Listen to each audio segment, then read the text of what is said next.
Hello, everyone. Can you guys hear me? Yes, how are you? Doing good, doing really good right now. Thank you so much for taking the time today. I really appreciate it. I would just like to kick things off by a round of introductions. So I can start. I'm Kushagra. I'm currently a junior at the Wharton School studying finance and management. And I'm also an investor and researcher at Penn Blockchain and Franklin Dow. And previously, I've worked at a WeaveChain, which is a data Web3 enterprise solution as a product manager intern. And I would love to hand it over to you all for some intros. Sure, I'm happy to kick it off. So I'm Nathan Montone, the founder of M31 Capital. We're a global investment firm focused entirely on two specific subsectors within the crypto asset space, and that's DeFi, decentralized finance, and Web3, which we sort of see as decentralized Silicon Valley. So if DeFi is more or less the set of technologies re-architecting financial products and services on chain, then Web3 is essentially the set of technologies re-architecting internet infrastructure all the way up to consumer applications on top of blockchain tech. So that's our core focus. Sure. I'm happy to go next. I'm Tyler. I represent the Brooker Group. We are a listed company based in Southeast Asia. We both invest and advise a lot into new technologies, specifically alternative assets, of which blockchain and crypto has been a big front runner in the last, call it, decade. We've been involved for the last 5 or 6 years now, and I've really seen the industry develop. We're very excited about Web3 and its applications, and I look forward to sharing a bit more with the other panelists. Hi, I'm Professor Sarah Hammer. I'm the Managing Director of the Center for Innovation and Finance at the Wharton School of the University of Pennsylvania, and I'm also faculty at the University of Pennsylvania Law School, where I teach financial regulation. I'm former Acting Deputy Assistant Secretary for Financial Institutions at U.S. Treasury, where I oversaw all financial institutions policy, the Office of Critical Infrastructure Protection, the Cybersecurity Office, and the Federal Insurance Office. I also sat on the board of the Securities Investor Protection Corporation, and prior to that, I was in trading and portfolio management. And my team at Wharton runs Cypher Blockchain Accelerator, which is the world's premier accelerator in the Web3 space. We're also deeply engaged on the regulatory and policy side, and so certainly there's a lot of activity in that space these days. Thank you so much for your great intros. It was great hearing from you. And today we really want to go and explore the not only the regulatory side of things, but also how we can use the metaverse and NFTs through their applications, and also the current landscape of blockchain and venture capital. The main thing that today is like on top of everybody's minds is the recent collapse of FTX. What is the future of crypto looking like? It's looking kind of bleak right now. So JP Morgan says that all recent collapses in the crypto ecosystem have been from centralized players and not from decentralized protocols. So with the fall of FTX, how should we approach building a better approach to like finance in Web3, and how do you create an open finance system? So I'll take that first question. I want to emphasize, and I think I mentioned this in my keynote earlier in this conference, that there's a distinction between cryptocurrency, and blockchain technology. And so for us at the Center for Innovation and Finance, of course, we have our eyes on everything. But the underlying technology of blockchain and distributed ledger is the technology that powers cryptocurrency, but it's not the same thing as crypto. So what we've seen both recently and in the spring is a collapse in the cryptocurrency space, but technology itself is being used for a number of different things, including end-to-end, for example, supply chain management, to increase efficiency. We've worked with companies that are using blockchain for digital financial identity, even for healthcare credentials. So I want to make that distinction because I think it's important in terms of understanding those blanket statements about whether we're looking at the end of Web3 or not. I think that it's still premature to really judge what the repercussions are going to be of the FTX collapse. Certainly, there's a lot of negative impacts. We're seeing additional indications of insolvency in the industry, additional stress on the system. I think that a lot of the building that's taking place in the blockchain ecosystem is continuing. And what we have heard from large financial institutions, both recently and in the spring, is that the institutional commitment to the technology and distributed ledger continues. So, for example, the New York Fed recently announced a partnership with the Monetary Authority of Singapore to move forward on research for central bank digital currency using distributed ledger technology. And countries like Singapore are using distributed ledger as it is to have launched their own CBDCs recently. So I think it's still premature to really determine what the impacts of this will be. And there are a lot of legal issues, including the fact that the bankruptcy regime is not fully developed in the digital asset space. Yeah, and I would really second what Professor Sarah was saying about blockchain as a technology. That's something that gotten us very excited itself about the applications and potential use, especially where we're based into Southeast Asia. We see, technology like many previous technology before it. There's always sort of a ramp up period where it's an exciting technology, but it's a really an untapped space. Regulators are still trying to figure it out. One of the reasons that we're very much in this industry is because as a listed company, we speak a lot with regulators just to help them understand a bit more from the corporate angle, how to regulate, how to really make sure that the good parts of the technology are finding use, right? And it's exciting for us because the power of technology is that it can be quite global, quite fast, right? You think about the internet back in this is kind of the Web2 days. That's really empowered a lot of communities in the developing world. We think Web3 has the capability and is on the road to doing that.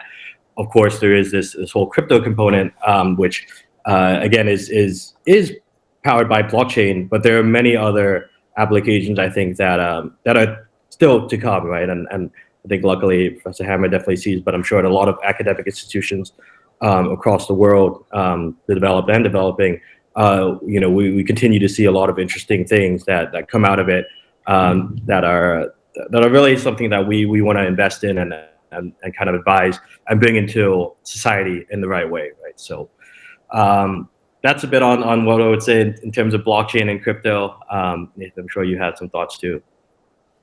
Yeah, I think in addition to that distinction between crypto assets and the tech that they're built on, there's also an increasing recognition between the difference between centralized finance and decentralized finance, right? So the quote by J.P. Morgan that you just read, shows that there's increasing attention being paid to the fact that all of the failures this year and generally are the result of centralized financial companies. When during the market turmoil like we saw last year and throughout this year, the collapse of like 3AC and BlockFi and Voyager and Celsius and most recently with FTX, every single one of those names are a centralized equity financed traditional company, in a lot of cases fully regulated, and they're like in the case of FTX, right? They've been investigated by the SEC and just several weeks ago, and they came out with a no action letters, basically saying they had a clean bill of health, and this is virtually minutes before they collapsed. So I think I mean we can talk about sort of the impact of regulation and kind of what needs to be done in this space, but I think the sort of positive thing with the aftermath of FTX is the increasing attention being paid to decentralized financial technologies, because sort of the frustrating thing about FTX is that it's how preventable it was, right? We've seen over the last 10 years since, Mt. Gox was the first centralized exchange to collapse back in 2014, and we've seen hundreds and hundreds of centralized exchanges collapse in exactly the same way as FTX. It's always the same story, and the problem always comes down to centralized finance. And the frustrating thing is that we have the tools to make these things impossible. So, we have Uniswap, we have SushiSwap, we have Thorchain, we have tech tools for spot trading and derivatives trading and fixed income and insurance and everything. And so kind of the problem historically with this has been creating those technologies. But now that they exist, automated market makers, et cetera, that was sort of our 0 to 1 moment. Now it's just a matter of onboarding more people into that space to make sure that,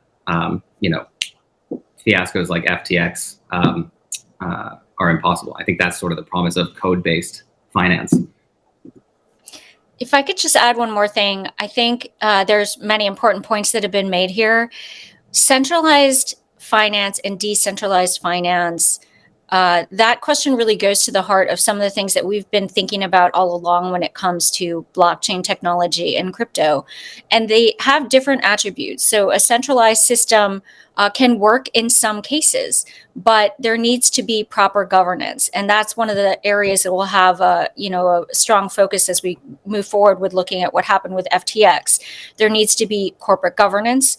There needs to be board oversight. There needs to be audited financial statements, adherence to regulation, security audits, for example.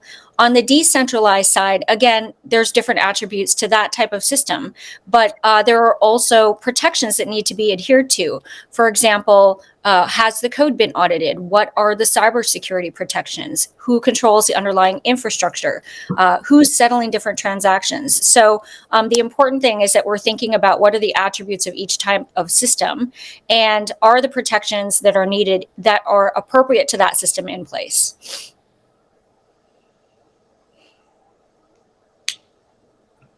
Wow, that was very insightful. The distinction between blockchain and cryptocurrencies is a very important distinction to make.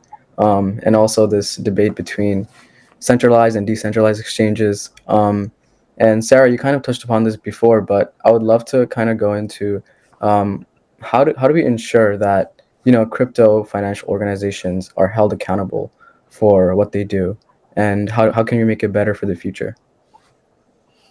Sure, that's the question that's on the top of everyone's mind. And I think as we move forward with looking at what happened with FTX, and as Nate mentioned earlier, there was the Mt. Gox situation from 2014, which still isn't resolved, which probably goes to the heart of how long it's going to take us to move through a bankruptcy of FTX. That's one of the key questions. So for us at the University of Pennsylvania, our team has actually made recommendations on the regulatory side. And I'll overview that super quickly, which is we have recommended kind of a three-pronged system where we would have a strong national regulation with a consumer protection framework, global standard setting, and industry standards. I think we strongly feel that in the crypto space, engagement of industry, input by industry, and a real deep understanding of what's happening on the developer and engineering side is essential to making sure that we have appropriate rules in place. This is a really fast-moving space. It's structured differently. It moves differently. There's almost a different psychology to it than traditional finance.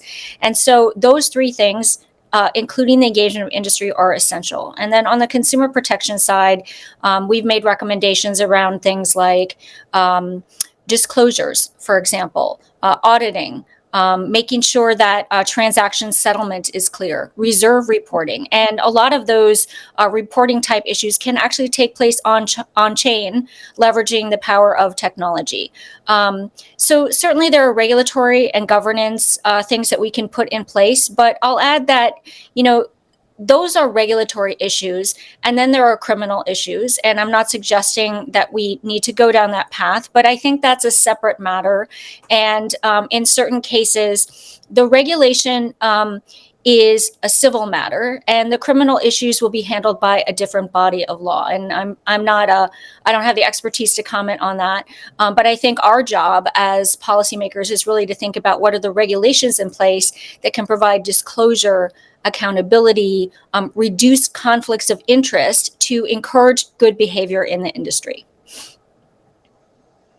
Yeah, I think that's well said. And then just on the on-chain side, I think our job there is to promote the values of on-chain finance and transparency, and some of the things that you just alluded to, where I think there is kind of the middle of that Venn diagram are things like the real-time auditability of on-chain finance and monitoring the health, for example, of loan books on-chain. So the FTX thing is a great example of the failure of the centralized finance world, because essentially sending money there just went into a black box, whereas all of the decentralized competitors like the spot dexes, the decentralized exchanges like Uniswap, you retain custody of your assets the entire time. So there is no trusting of some third party. It's a much safer and more secure system from that sense. And even where you are pooling assets in something like a liquidity pool or a lending pool, that is fully transparent and on-chain and auditable in real time, rather than kind of in traditional finance, you get these quarterly reporting standards. Well, how much better if we could have real-time reporting standards and visibility into the health of the loan books, and kind of the this code-based assurances that these protocols are not rehypothecating assets or investing your money or misappropriating funds, like was the case with FTX. Yeah, sorry. I just want to add one quick thing to what Nate said. One thing we also really like about on-chain is immutability, which is a key attribute of blockchain. So if firms were to report things on-chain that is immutable, and in the traditional world or in the physical world, data is not immutable. So that has certain advantages as well. I'm sorry, go ahead, Tyler. Not a problem. I would say also, a lot of people think about crypto and blockchain and think it's really something that's very far advanced in the future in terms of the technology. I think part of what we need to kind of take a step back is understand that there are a lot of already the tools that we have to regulate a lot of these industries and these companies, right? I think if you look at something like Coinbase, which is a listed company, they do have audited financial statements. I think there's a little bit more transparency in terms of what they're doing, their business, kind of the right controls and measures. If you look at something like FTX and potentially some other players, they've gone out of their way to kind of try to find a shortcut, right? Find a way to almost lose oversight in the name of, I guess, this technology is so far in advance and regulators don't keep up. I think that is a very dangerous kind of game that they played, and this isn't new. Obviously, this has happened previously, and it's resulted in crises in other industries. But I think that is something specific to FTX, which people should also think about when they think, oh, is this a widespread kind of crypto behavior that all players are going into, or is it specifically maybe some things that some players are, and yes, to a certain extent it's to the system to kind of put the boundaries in place so that maybe they're not enticed to do this, or they're not kind of encouraged to do this, so it's incentivized. But it is kind of a distinction that as kind of a corporate, we again work a lot with the regulators on kind of drafting up a lot of these potential boundaries that people need to operate within. But it's something that I think really kind of played its force with FTX and this saga, and some earlier ones as well, this year included. Yeah, actually, to that point, Brian Armstrong, the founder of Coinbase, he put out a great tweet thread on this where he was saying it's the lack of regulatory clarity in the space that pushed so many, he was talking specifically about American citizens into these sort of offshore Bahamas-based, gray area platforms like FTX, and that it would be a massive mistake for regulators to come down and essentially just double down on this kind of, brute force regulatory treatment of the crypto space, because that'll just exacerbate the effect and push people into, even darker corners or less regulated corners of the crypto space. So I think Professor Hammer put it well when she said that if you're going to play the CeFi or centralized finance game, you need to play by the rules of that land, right? And if you're going to play the on-chain game and of decentralized finance, then you need to play by the rules of the protocol, and that's enforced by code rather than humans, which is why I think fundamentally it's a more secure system. But I think that, like to my earlier point, the recognition that these are two separate systems, and there's a different treatment between them, they can sort of complement each other, I think, in unexplored ways. But for right now, if you want to be CeFi, you need to play by the rules of the existing regulatory landscape. If you want to be on chain, then your code needs to work. Yeah, it's great insights there. We kind of explored the ripple effects that FTX had.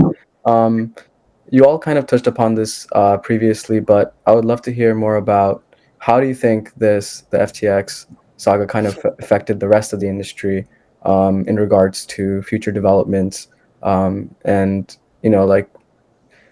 exchanges like Coinbase versus Uniswap, and where do we kind of go from here?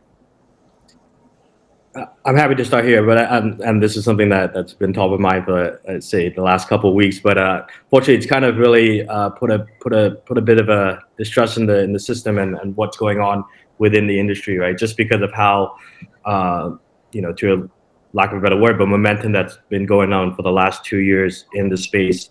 Institutional investors coming in, you have your traditional players, Sequoia, Temasek, who have been kind of named, and really, you know, a lot of people would look at these as blue chip investors who really knew what they were doing. You know, their investment is almost a stamp of approval for the industry, for other investors, for partners, to kind of, you know, look at them and say, oh, they've done their diligence. They've kind of seen so many other companies over, you know, such a long period of time.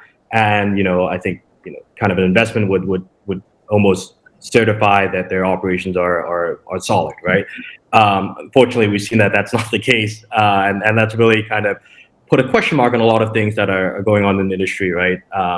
Again, you know, regulators speak to you know, Temasek to an extent is in a very connected space to the regulators. So you know, regulators themselves are almost questioning, okay, let's take a step back again and kind of really look into how we can look into the future, right? I think what Nathan was suggesting in terms of some of the on-chain applications are solutions that we really need to, you know, cultivate, right? I think that's one of the power of the technology that needs to come out and really kind of show that there is, you know, a certain use case, right, that can provide real world value and help make the world efficient or more effective in a certain way, right? That's really what technology is about.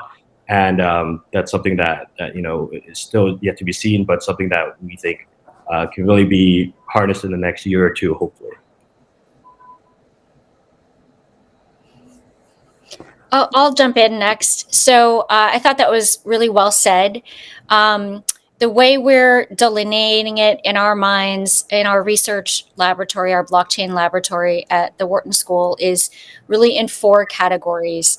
So the first is customer assets, as we just discussed. And, you know, FTX has a large amount of overall liabilities, and you're seeing the fallout in the markets with additional potential insolvencies because of assets that are stuck at FTX. And one thing I'll add is this is really problematic from a legal perspective. So in traditional bankruptcy, the reason you file for bankruptcy, or one of many reasons that you file for bankruptcy, is to stop your creditors from calling on liabilities. But for large financial institutions, we do something called freezing the automatic stay, which means for short-term liabilities or for certain assets, those do not freeze, so the financial system can continue to operate. But we don't have that in the FTX world because we don't have rules specific to crypto. So a lot of institutions that have customer assets stuck at FTX likely will not see those assets for a very long time, if at all. And then the second area is investments that investors made in FTX. And that's one of the things that Tyler was just discussing. And we certainly are going to have questions around due diligence that was done on FTX. And there'll probably be questions around, you know, what the relationship is between some of those investors and FTX itself. And then the third area is investments that FTX has made. And for anybody who sort of looks at the org chart of the hundreds of venture capital investments that FTX made, it's sort of mind-boggling to think that this very small group of people was not only running this large company that was a huge player in the crypto space, but also investing in hundreds of other startups. And that has impacts for other companies like Aave, for example, or BlockFi, or some of these protocols. And then the last category, the fourth category I really would like to mention is FTX Group itself. And you all have probably heard there are more than 130 entities in the FTX Group. And some are US based, but most are not. And so resolving those entities is going to be a challenge. Another issue that we really wanted to flag is conflicts of interest. And we've heard, you know, and have yet to be verified really factually, that there was lending that took place from FTX customer assets to Alameda Research, for example. And in a place like securities law, we have customer protection rules that prevent us from using customer assets that way. And we have rules around conflicts of interest. And generally speaking, it's considered a conflict of interest to take assets from one of your companies and to lend it to another company, or to buy assets from a related company, or to invest in the equity of a related company. And there are some exceptions to that, but we don't have a rule specific to crypto. So I think as we dig in deeper, we need to really think about those 130 entities and what happened with that lending, and to really think about how we could put a rule in place in areas where we don't have a rule that protects us from conflicts of interest, so customer assets are better protected. Yeah, I think all of that in the FTX case speaks to the failures on the human side, right? Not the blockchain side at all. So just again, if you're swapping assets over Uniswap, it is programmatically impossible for the Uniswap protocol to use those funds for anything other than the intended purpose by the user of swapping asset A for asset B. So it would have been impossible and is impossible for Uniswap to do what FTX does, which is take customer funds and invest them in their case, Bahamian mansions and stadium naming rights and all that kind of stuff. And then second is, the failure on the human side is how many people were willing to lend money to FTX, humans and entities like BlockFi and Voyager and others, because of SBF's sort of quote unquote sterling reputation in the space. It was because he was cozying up to regulators and because he had these positive articles written about him in mainstream media, and because of his sort of public endorsement by Tom Brady and all these public figures, that people just human beings, and they're fallible, and we fall for these things. We assume because other people trust him that we should too, and so a lot of people were lending him, under collateralized. They were lending under collateralized to SBF directly or to Alameda and FTX. All of these things are impossible with on-chain finance. So I think just each one of the failures in the case of FTX, and every centralized exchange or centralized entity that has exploded going back to Mt. Gox, it's really all been a failure of centralization and kind of that human element. And then throughout it, you can see like Uniswap doesn't fall for things like the Wonder Boys reputation. They don't fall for mainstream media articles. Like it's pure code, and Uniswap itself has 0 employees and everything. So it's literally just the code, and the code doesn't fall for these. It doesn't fall for the same kind of gambits that humans do. So just again, I think it's a much more resilient and anti-fragile system. And the faster I think we can migrate people to on-chain finance with the transparency and the open source nature of it, the real-time auditability, and the fact that it can't fall for these things, the sooner we do that, the better. Wow, that was really interesting. And like this whole saga as it's developing, it's really interesting to learn from different perspectives. You guys have all provided very interesting perspectives here. And kind of to switch gears a little bit, a little bit on the more fun side, I would love to explore the metaverse and NFT space with all of you. So digital assets, they take on many forms. We have NFTs, tokens, crypto. With the emergence of community-owned NFTs, what do you think? What are your thoughts on the future of intellectual property as it relates to identity in the metaverse? I think those are sort of somewhat separate things. So maybe it's two questions. Intellectual, like NFTs being used for intellectual property and the establishment of IP rights on chain, and then secondly, digital identity in metaverse and kind of across the Web3 space broadly. I think so. I didn't hear the previous panel on NFTs or the talk on NFTs, but I think NFTs are one of the most interesting things happening in the space right now. But they're sort of being put at the moment to their least interesting use, right? Most people will think of just overpriced JPEGs, or pictures of pixelated rocks or monkey images selling for millions of dollars, and I think that's kind of just the lowest hanging fruit of NFTs. But when you think of them as digital property rights, the same way sort of Bitcoin instantiated property rights over the first kind of digital asset on chain, which was money, the Web3 sector is now extending those property rights to all other kinds of digital assets. So that could be your tweets, that could be your data, that could be your social graph, it could be your intellectual property, it could be music files, a whole range of things, your domain names. Like there are so many, I won't say totally unexplored, but a lot of the fact that we've only really explored the property rights over image files speaks to how much more kind of interesting applications there are going to be on chain. So identity is one of them, and protocols like ENS kind of open up this like really exciting use cases for NFTs being sort of something like your passport to the Web3 space, and it's everything from the efficiency gains that comes with to brand new types of engagement and interactions online that are just not possible in the Web2 space. Audius is a great example of this, like very early days, but that's basically a decentralized Spotify, and so the idea of turning audio files, music files, songs into user-owned NFTs.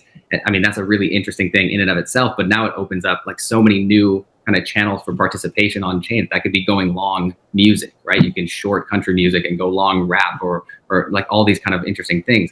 And then that the new sort of consumer creator relationships that are opened up by the ownership economy, the ownership of these audio files, and the disintermediation. So if we take the record companies and the labels out of it and just let the artists interact directly with their fans, this is completely unexplored territory. And the fact that it's fundamentally impossible in the Web2 space, it's sort of why it's hard for me to be bearish, like even post FTX and all this stuff. FTX, we've talked about, it's the collapse of, it's the fault of the trust-based financial system. So we have a solution for that. It's code-based finance, but also it's just like, again, the least interesting things. There's so many more interesting applications for blockchain technology in the Web3 space and the ownership economy that are just fundamentally impossible on the Web2 side. So I just don't see this full eradication of the crypto space and then a return towards Web2, because we've seen these glimpses of new forms of economic interaction and things that I don't think we're ever going to go back from now.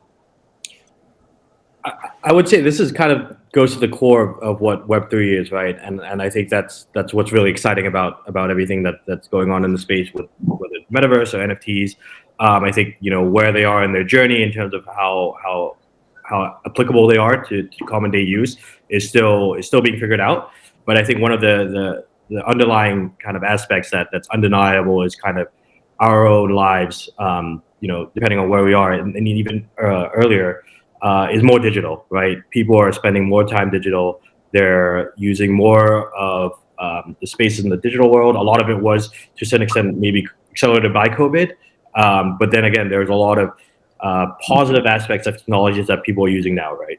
And I think one of the main things about Web3 and being online more is that there needs to be some sort of a bit more of a in the physical world, right? In terms of where we are when we're kind of building a business or operating kind of, you would say, the physical world.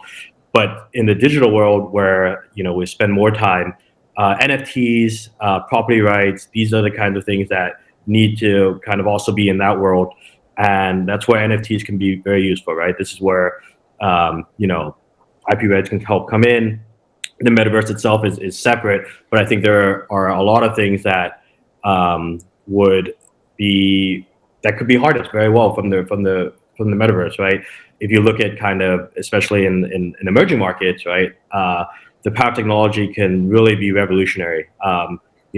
Back before in the developed world, having meetings was very much a normal thing. In the developing world, it's because it's hard. There's just infrastructure issues, there are logistical issues, right? There's safety issues.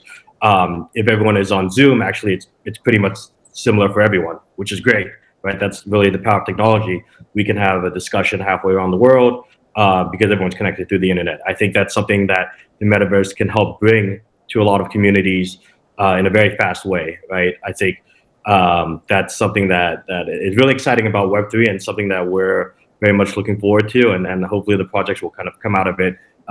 In spite of crypto, I think crypto is really something that we need to understand. It's completely separate, right, to what's going on in the NFT metaverse and other applications, and that's really where the future is, in our opinion, and something that we're looking forward to. Yeah, so I think Tyler and Nate made some excellent points, and I fully agree with Nate's point about this distinction between some of the issues that were mentioned at the beginning of this conversation. One of the issues that a lot of folks get confused about related to NFTs is intellectual property. And so from a legal perspective, the key point there that I think creates a lot of confusion is whether or not you get intellectual property rights when you buy an NFT.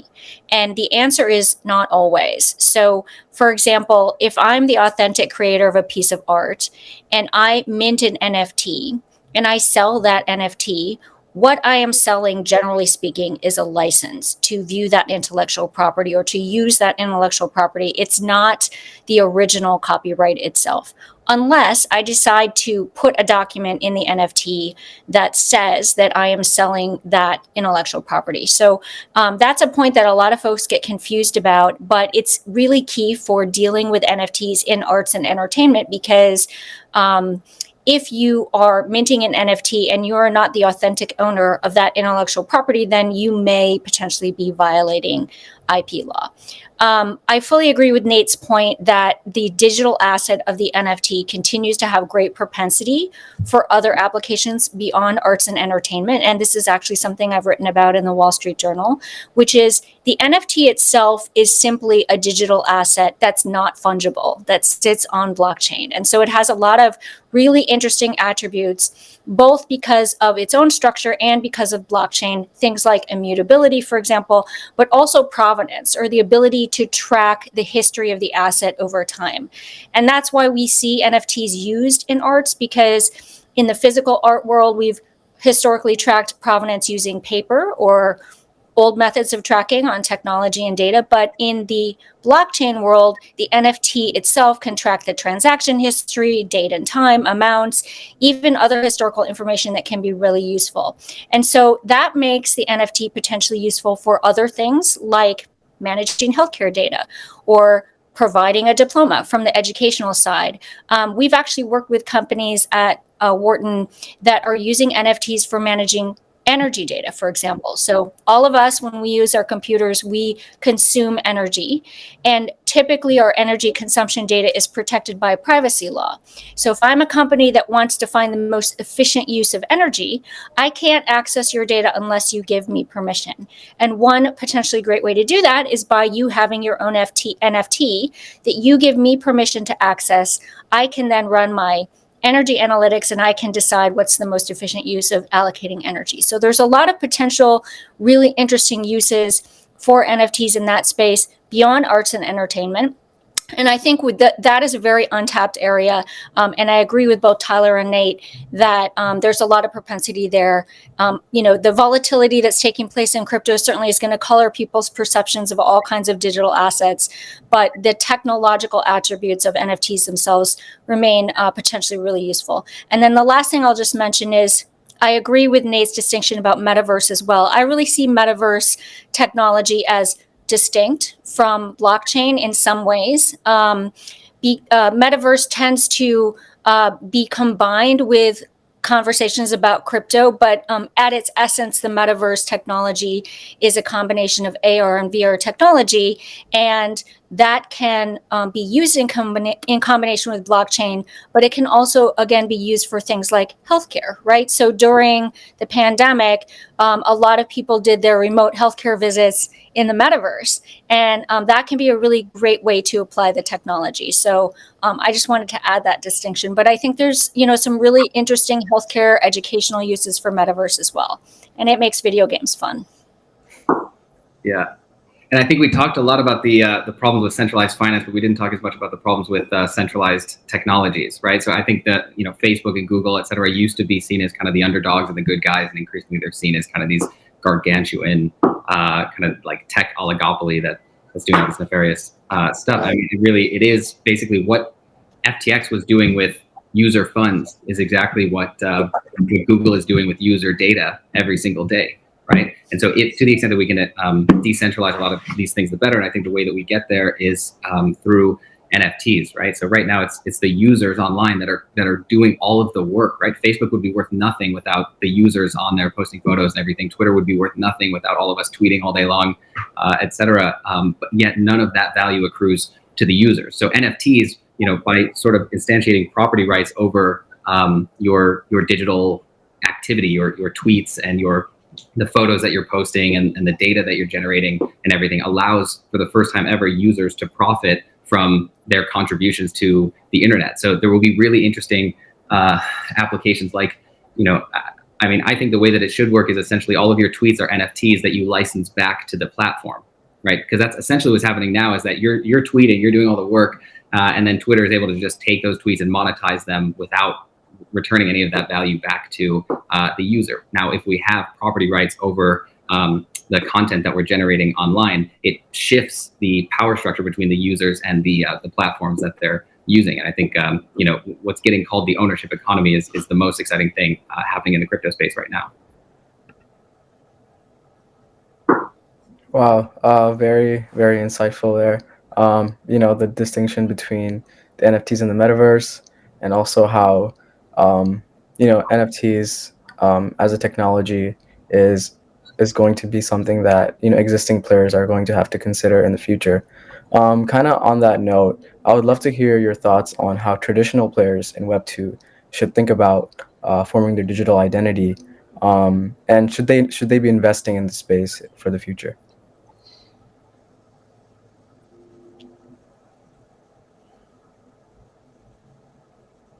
Sure, I'm happy to go. I would say certainly. I think again, part of what's exciting about Web3 and how kind of as a society we're moving more, shifting more of our time into the digital world, right?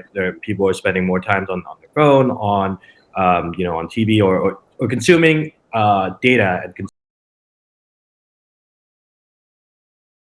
consuming information, or using the digital world a lot more. And that's something that a lot of brands, and again, I used to spend a lot of time in the consumer sector, will really need to think about how they can market themselves, right? Because that's really where, if you think about how traditionally brands look at monetizing their platform, is where the eyeballs and where is their time being spent, right?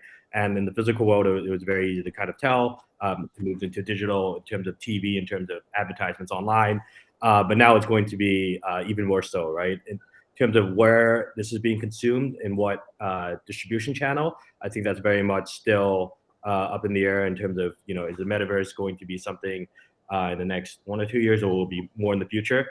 In any case, it's moving more towards that direction. So a lot of brands will have to kind of really think about their strategy here, because if they're not, investing or really having a presence where people are spending a lot of their time, or more and more of their time, they're going to lose out, right? Because a lot of consumer comes down to marketing, right? That's something that we of course talk about a lot, and that's something that they need to be wary of investing. And I think some of the forefront players that are doing this are a lot of the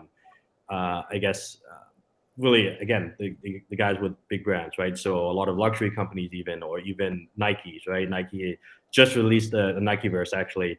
I think this is kind of their front to saying, this is something that we also see as very much a trend that society is heading towards. How do we position ourselves in this new world, right? I was just talking to my nephew the other day, and he spends, I think, 8 hours a day on digital platforms. This will probably increase even more, and the more brands they see associated with potentially a good reputation or a good vibe, more so just like how it works in the physical world, right? But it's more into the digital world. So yes, I do think they should be investing, and I think they really should think about how the new user and the new consumer will be looking into the future. Just quickly, I'm going to interject there. We have about 3 minutes left, so please feel free to make your final remarks, regarding this topic about FTX or anything else. Thank you.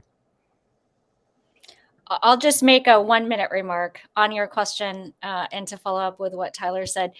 I think that companies should get ready for increased portability of data. I agree with some of the statements that have been made in this broadcast today about that. And we actually had an announcement recently from the Consumer Financial Protection Bureau, from Director Chopra at Money 2020 just a few weeks ago, about a move towards open banking. So we're not yet in open banking in the US, but essentially a move towards consumers owning and porting their own data. And so blockchain and non-fungible tokens, digital assets, will be an essential part of that, because they allow portability, as we talked about earlier in this conversation.